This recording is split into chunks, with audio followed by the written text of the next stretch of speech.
Ryan, welcome. Thank you so much for sitting for one of our digital infrastructure interviews. I've wanted to have you for a long time, so thank you for joining.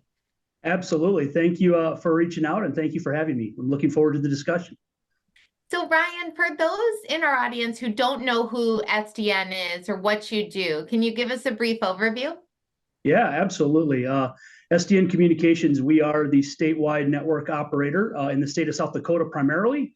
We also expand into southern Minnesota as well, a little bit of northwest Iowa. We are owned by the 17 independent telephone companies that really make up the state of South Dakota. There are 12 cooperatives, 3 municipalities, 1 tribal-owned and 1 family-owned of our ownership structure. So those are SDN shareholders, and we really leverage their fiber assets in conjunction with our fiber assets to really accumulate about 50,000 miles of fiber that we deliver high-capacity transport across multiple spaces. So we hear, transport and things like that thrown out a lot, but I don't think people know who actually uses it. Can you talk about your customer mix? Is it purely enterprise? Who is it? Yeah, absolutely. So first and foremost, our members, we provide member services. So we centralize a lot of their services. We centralize their voice services. We still operate a tandem. It's not traditional TDM any longer. It's obviously all SIP based. So we are the entity that switches all the long distance and toll traffic for our members. We also have a hosted PBX system that they use to deploy to their business clientele, and then video and obviously ISP. So we centralize all of those services for our members, with ISP being obviously the biggest one and the most impactful one. They deliver obviously consumer-based broadband services in their service area and to their consumers, and they're leveraging obviously the internet core that SDN has built with the cache, with the high tier one providers, everything that we've built into our data center and our data infrastructure. They leverage and use that to push out to their consumers. So member services, that's one. Two is we do obviously have a fairly large enterprise space, mainly across the healthcare, financial services, manufacturing, ag, education, K-12 and higher ed, as well as government. So city, local, state, federal. So that's really our enterprise mix of transport and connectivity that we do. We also have a managed services division that obviously provides layered infrastructure for in the enterprise space. And then obviously same thing with our data center. It's more of an enterprise space today. And they obviously, a lot of our enterprise customers leverage that space to house their data. And then really the third probably unit and our largest unit at SDN is the carrier wholesale space. We do a ton in the mobile backhaul and wireless space, as well as just traditional wholesale services. So large carriers leveraging our 50,000 mile network to deliver their connectivity services to their customers. So that's kind of really the mix. I think we're very well diverse. I know I like the revenue mix that we have across those different services. And a question on the backhaul, does that include also fiber to the tower, both front haul and backhaul? Yes, okay. Front haul and backhaul. So yeah, so if the big three carriers, obviously Verizon Wireless, AT&T Mobility, T-Mobile, sure. We have about 80% market share across our footprint in that space. We're well over 1,000 lit services and our dark fiber services in that space. And yes, so it's front haul and backhaul both. Got it. Okay. And then as you look at, I think I counted 5 segments, maybe more. How much of your total revenue is like recurring in nature and under contracts? Yeah, recurring in nature under contract, 95% of it. And that's really what it truly is. I mean, and okay.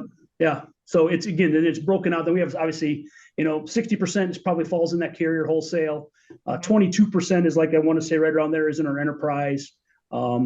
Actually closer to 30%. And because we kind of break out our education and government sector because the state of South Dakota is one of our largest customers. So they we kind of treat them a little bit differently. We don't always lump them into our true enterprise. We break it out as we look at, revenue forecasts and what we're doing for KPIs relative to them. So but almost all of it's all monthly recurring for the most part. Okay. And then is there I'm assuming the answer is no about because what you just said, but some telecom models or infrastructure fiber models have large customer concentration. Seems like you wouldn't have that issue because of your diversification of revenue streams. Correct, 100%. Yes, yeah, we don't have a high concentration. We're simply there's one that we're dependent upon one operator, one provider. We have a very diverse portfolio. Got it. Okay. And then in your government and enterprise or education segment, there's so many broadband subsidies coming down from Yeah. the sky, and E-rate. Are you eligible to receive any of those? Yes, yeah, we definitely we work with all of our end customers who are E-rate providers. Obviously, yes, we work in our accounting team works closely with the E-rate with USAC on all those types of programs as well. Yes, 100%. Got it. Interesting.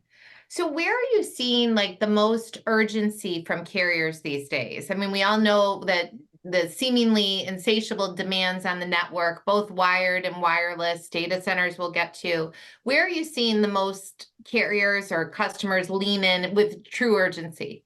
Yeah, I would definitely say that I'll break it into two segments. I'll break it out kind of in the wholesale carrier space and probably also in the enterprise side. 100%, definitely in the wholesale space, it's definitely mobile backhaul, 10 gig to the tower, higher capacity, higher speeds. Obviously, to each one of the towers, we have fiber to every one of the towers that we serve. It's none of it's copper based. So it's really obviously that model of we've been at gigabit speeds. Now we're going speeds above a gigabit and kind of migrating and working with each of them on their different schedules. So that's obviously very taxing to the network, meaning that we're going to have to get throughput to thousands of over 1,000 towers and obviously be able to have that meet the capacity and demands of that they're seeing. So that would be, I'd say, is probably the biggest thing that we're seeing. We've been working very closely with them on their transition and their plans in our space. And that's definitely, then obviously we take it one step further, having to work with our members on obviously making sure that they have capacity on their network to meet the demand and meet the needs of the mobile backhaul space. And so I'd say that's the biggest one. And really, it's not much different as you apply it to in the enterprise space. You're seeing more and more applications that are either cloud-based or more applications that are in the data that are being deployed in the data center. So in whether you're a healthcare organization, whether you're in the education space specifically, we're definitely seeing higher speeds per school district. You're seeing the boom of esports that's happening in more and more school districts and in more states. That's obviously being consuming more and more bandwidth and more broadband service. And so it's just all of those types of things. So the biggest things are really making sure that we're staying ahead of the curve with our 5-year network planning, making sure that we're being able to grow the capacity on the backbone and at the core. And really, it's all to meet the needs of our end customers, whether it be in the enterprise space or in that wholesale carrier space. It's just really how much more speeds can we get? How much faster speeds can we get? More capacity. So it's amazing that you said 10 gig to the tower. I mean, to put that in perspective, when I was an analyst 4 years ago, I was writing reports talking about 100 meg to the tower. Yeah. It's I think back to when we started working in our first migration, and we were migrating away from TDM, and with one of the wireless providers, we were doing 50 meg to the tower, and that was like in 2010, 2011, and we're like, they'll newer need any more. And then you just look back now, we're 14 years later, we're talking 10 gig, just like you stated. So yeah, it's So with that, like when you're doing that, I guess, does that require a new trenching, or some people used to describe it as a keystroke? If you're just what? No addition, because we obviously already have the fiber infrastructure in place. Really, it's infrastructure or node swap out. Obviously, the nodes we have in place today are 1 gig capable. Now we need to make the nodes 10 gig capable. So we're having to touch every one of those vertical assets, every one of those towers. To re-swap out electronics, take out the 1 gig service and put in a 10 gig capable box and device, run all the proper testing, and then obviously work with them on a migration from that 1 gig to the 10 gig device. And so I guess that leads perfectly to my next question. What's the biggest challenges right now? I mean, in the height of the pandemic, we heard about labor, supply chain. What is the hardest part right now for you?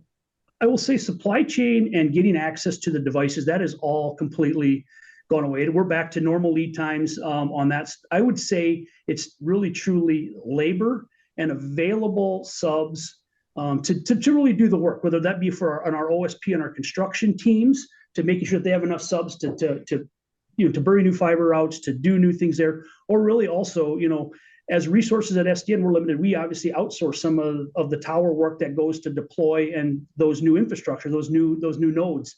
Mm-hmm. So I'd say it's labor more than anything. That is super challenging. It's a very, very competitive market. In the state of South Dakota, if you look, our unemployment rate is right around 2% or even less. So that's just challenging in making sure that we have the workforce to really get out there and touch all these sites. So I'd say if labor is our main one, supply chain isn't so much. It's mainly around labor. And then when you get the labor, I assume they can pull the pricing lever because they're so hard to get. Is that right? Correct. Yes. Okay. So then very much you're paying 2 and 3 times what it maybe would have cost previously, because there's the demand is there and they can pick and choose what they want and charge what they want. So for sure. Wow. So I want to ask about expansion, because of your unique backing and with all the co-op members, would you consider, you're in 3 states, mostly Yep. South Dakota, yep. Would you consider expanding, and then would you ever consider M&A, or is it better to just put your own shovels in the ground and dig? Yeah. Well, right now, really, so again, all of our expansion into what I call into the southern Minnesota space, has all been just organic. So we drop the plow and we just can kind of continue on. We identify a market that is maybe fits the niche and fits the really our profile of customers that we're going after. Obviously, we have a profile in the enterprise space. We have a profile in the carrier wholesale space. So we know, and we had worked the account teams really worked hard to identify those opportunities. And if there's opportunities, then we go into that new market. So we've really expanded and grown. We have quite a few lit markets direct in Minnesota. So yeah. That's where it's been. That doesn't mean that we wouldn't look at expansion in other states and other things, but that would probably become more of in an M&A environment, and not necessarily on hey, we're just going to go over there. But really, I think at the fundamental end of the day is there's so much opportunity, and we've had so much great growth that right here we have years to maybe match where we're taking the market penetration doesn't, or the market is still there, and we have all the business, and there's still a lot for us to work on here, which is right in our backyard, and that's really where our brand is known. That's been a key to the success. So, but does not mean that we would not ever look at expansion outside. I think our board is and our members are very progressive. They always have been. And so anything, there's opportunities that we hear about, I definitely share them, and I think that's would be SDN's mindset all along. So got it. And 2 more questions. Data centers, you do have some in your portfolio. I mean, of the 10 conversations I have, 9.5 want to talk about the trends in data centers right now. What is the plan? Are you seeing all that? You said, I think it's more enterprise colo. Is that right? That in our current space today. So we do have 50,000 square feet of raised data center space. 25,000 of that square feet is already full and occupied, and that's really more in that enterprise space. So we have an expansion of 25,000 square feet that we're working on right now. That is more kind of open for debate and open for discussion. We aren't, I would love us to find a way to work more closely with some of the hyperscalers, HPC. We know what AI is coming. We count quantum computing. There's just a lot of buzz and everything going around in that data center space. So I 100% am in tune with where that's all going. I think the biggest thing is can we meet the power demands that are the data centers and all of those that I've listed before, the hyperscalers, HPC. Can we meet their power demands? And I think that's one of the big things that we're really, really working on in our new space, is that working with our power suppliers that serve that facility today. What are their growth plans? What are their growth strategies? How are we going to work together to make sure that if we do come across an opportunity for that space, what are we doing to make sure that we're going to meet the power demands today and in the future, and that it aligns with their strategic vision for what that company or entity might need for the space. So that's one. 2 is we have other data center operators that are in our footprint, not necessarily in our city, but geographically very, very close. And they're the data center world right now is, I think, is being built or securing land where there's power, where there's access to 60 megawatts plus. That's where then they're building the data centers there with the ability knowing that they have to get to 100 megawatts and beyond. That's where they're being built. They're not, it's kind of a flip or a shift, and they're not necessarily being built where there's fiber access at. Fiber access might be close, but they're maybe going more rural and remote where they can get access to power. We have seen that shift in our state as well as in some neighboring states. And I think that's what you'll maybe be seeing more and more. And now then access to high capacity fiber, whether it be dark solutions, IRU, lease, or high capacity lit. We're starting to see some of that even as well. So that's kind of the data center space that as we see it kind of in our geographical footprint in our region, it's all reliant upon power and how can you get access to power? So, well, if it's worth anything, I do think states like South Dakota are going to become a lot more important, because it feels like it becomes like a dot, pins on the map now to fill in. And I think you're going to begin to see that wave come. And I guess my last question, we met because I had known your prior CEO, Mark, and he was wonderful. And, one of the things when you guys would ask me to speak at some of your gatherings was the culture that was really brought up under Mark. And I'm just more curious how I know that, he was a huge fan of you and how you continued to kind of cultivate that culture. Yeah, Mark was an absolute fantastic mentor.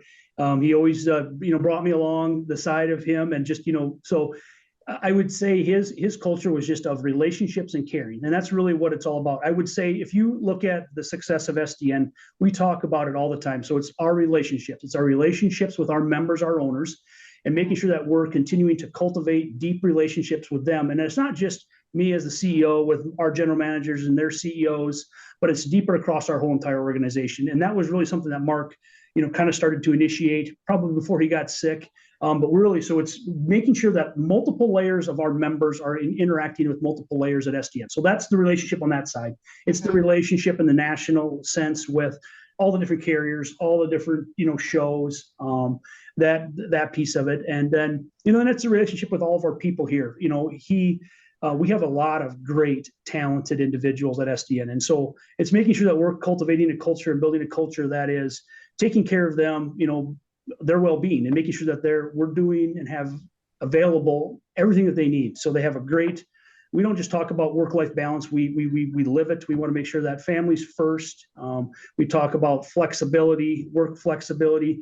I know, Mark and I are generationally a little bit, was a little older than I was. So I remember and I took over just at the end of the pandemic coming back, and we had this great debate on return to work, return to the office, remote work, hybrid work. And it was just a lot of fun, but I think that's what your employees expect today. So we implemented some things there, and he laid just a great foundation and for SDN's success. And so really on my goal is I find ways to throughout the year to honor him, to remember him. And I think that's just, the staff really enjoys that, because again, he was our CEO for 22 years, and he laid a great foundation for us. And really our goal now is just take it to that next step, sprinkle a little bit of the way I do things in it. But it's really his foundation, and we're going to continue that forward. So. That's relationship and caring. That's the way the world would be a better place if that was how everything was run. So absolutely. Ryan, thank you so much. This was great. We so appreciate your time, and look forward to seeing the path from here. Thank you for having me, Jennifer. Have a great rest of your day. Take care. Thank you.